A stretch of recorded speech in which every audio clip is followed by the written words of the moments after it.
नमस्कार, जय श्री राम।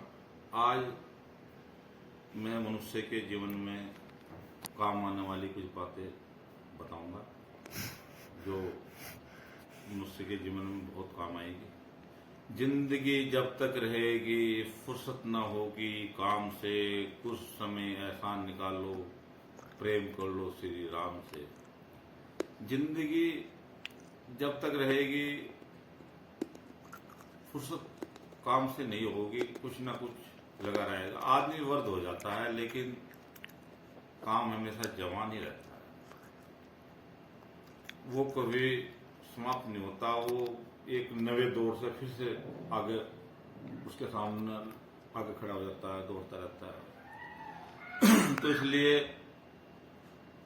मनुष्य को कार्य के साथ साथ ईश्वर की आराधना, पूजा पाठ और ध्यान करना चाहिए। ये बहुत ही आवश्यक है, बहुत ही जरूरी है।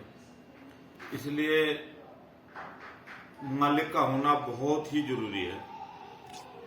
सही बात है। अगर कोई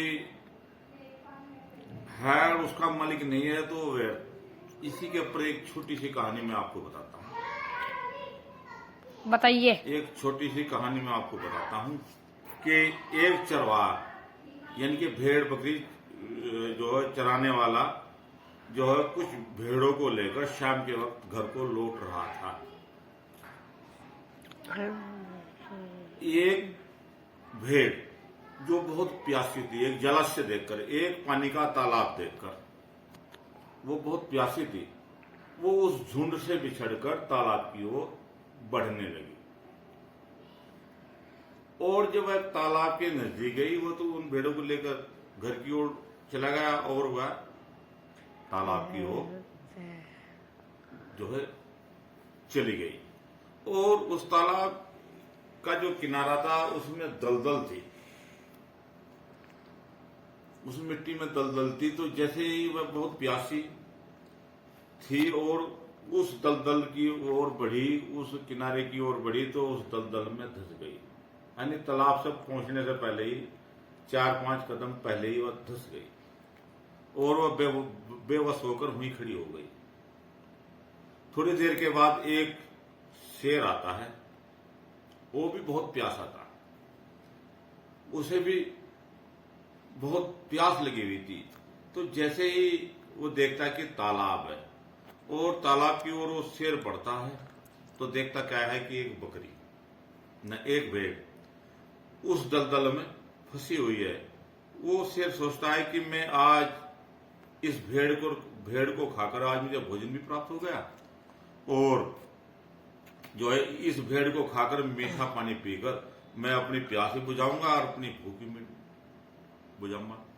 मिटाऊंगा।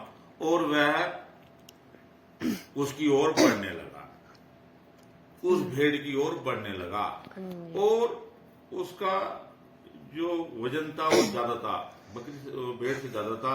तो वो उससे 10 कदम पीछे ही उस दलदल में धंस गया। बस 10 कदम आगे धंसी हुई थी भेड़, और 10 कदम पीछे धंस गया। और वह उसे एकटक देखता रहा और भेड़ भी उसे एकटक देखती रही। और भेड़ बोलने लगी कि मेरा तो मालिक है, जब वह मेरी भेड़ों की गिनती करेगा और जब एक भेड़ कम पाएगा तो वो मुझे ढूंढता जरूर आएगा और मुझे निकाल कर ले जाएगा। उस शेर से उस भेड़ ने कहा, लेकिन तेरा मालिक कौन है? तुझे कौन ढूंढने के लिए आएगा? कौन तुझे यहां से निकाल कर लेकर जाएगा? तेरा तो कोई मालिक ही नहीं है, तू तो इसी दलदल में पड़ा है, अपने प्राण त्याग देगा। लेकिन मुझे पता है कि मेरा मालिक है, वो जरूर मुझ तक पहुंचेगा और मुझे निकाल कर ले जाएगा। इसलिए जो परमात्मा की भक्ति, पूजा और ध्यान करता है तो उसका तो मालिक है, वो उसे कभी भी कष्ट नहीं दे सकता और प्रत्येक संकट से बाहर निकाल सकता है, क्योंकि उसका मालिक है। और जो व्यक्ति व्यक्ति परमात्मा की पूजा ही नहीं करता, ध्यान ही नहीं करता और अपने मद में रहता है, अपनी ईगो में रहता है, वो अपने को ही सबसे ज्यादा श्रेष्ठ मानता है और अपने को ही बलवान मानता है, उसकी रक्षा कौन करेगा? वो तो उस शेर के समान है जो अपने मद में है, उसकी तो रक्षा कोई नहीं कर सकता। इसलिए चरवाहा आया और उसने जो है देखा कि उसकी भेड़ इस तालाब में पानी पीने के लिए गई, वो आया उस भेड़ को निकाल कर ले गया और शेर भी फंस कर मर गया। इसलिए परमात्मा की आराधना, भक्ति, पूजा करनी बहुत आवश्यक है। हम थोड़ा थोड़ा कर कर भी आधा मंत्र का आधा मंत्र, उसका भी आधा मंत्र अगर हम प्रतिदिन नमन जो मनन करेंगे तो हमारा कुछ ना कुछ इकट्ठा हो जाएगा। जैसे घड़े में थोड़ा थोड़ा जल डालते हैं और जो है वो घड़ा भर जाता है, उसी प्रकार से आधे मंत्र का आधा मंत्र भी अगर हम प्रतिदिन उच्चारण करते हैं तो जरूर हमारा जो है कुछ ना कुछ इकट्ठा हो जाएगा। इसलिए मनुष्य को चाहिए कि अपने जीवन काल में कार्य करते हुए ईश्वर की आराधना, पूजा और ध्यान योग क्रिया करनी चाहिए। यही मोक्ष का रास्ता है। मनुष्य को छोटी छोटी चीजों के लिए अपनी कीमत नहीं लगानी चाहिए। इतना नहीं गिनना चाहिए कि हम जरा से पैसों के लिए या जरा से धन के लिए हम अपनी बोली लगा दें अपने, क्योंकि मनुष्य की जो कीमत है 1,09,00,000 का होता है। ऐसी स्त्री की कीमत है कि वो 9 करोड़ की होती है, यानी कि अगर उसकी तुलना की जाए तो 9 करोड़ से भी ज्यादा होती है। वो अपनी छोटी सी कीमत के लिए बिना मतलब इधर उधर दौड़ना, ये तो ठीक नहीं है। मनुष्य को अपना चरित्र भी सही रखना चाहिए।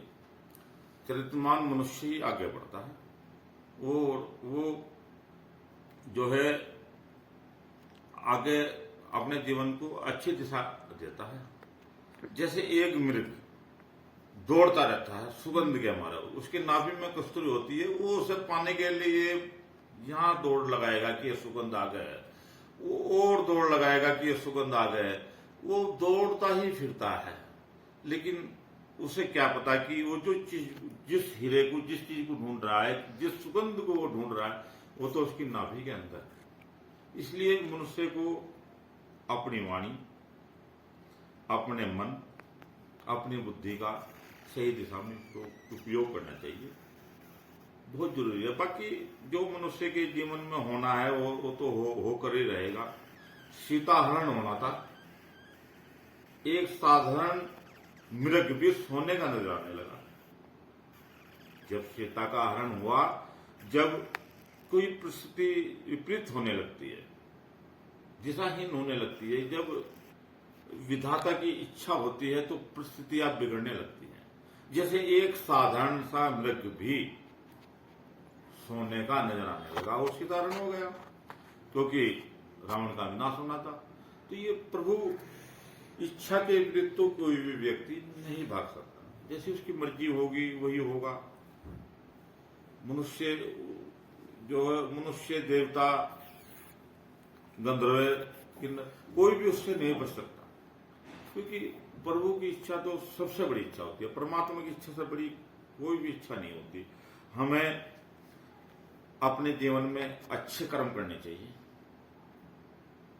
हमें इस बात का भी ध्यान रखना चाहिए, हमें झूठ नहीं बोलना चाहिए।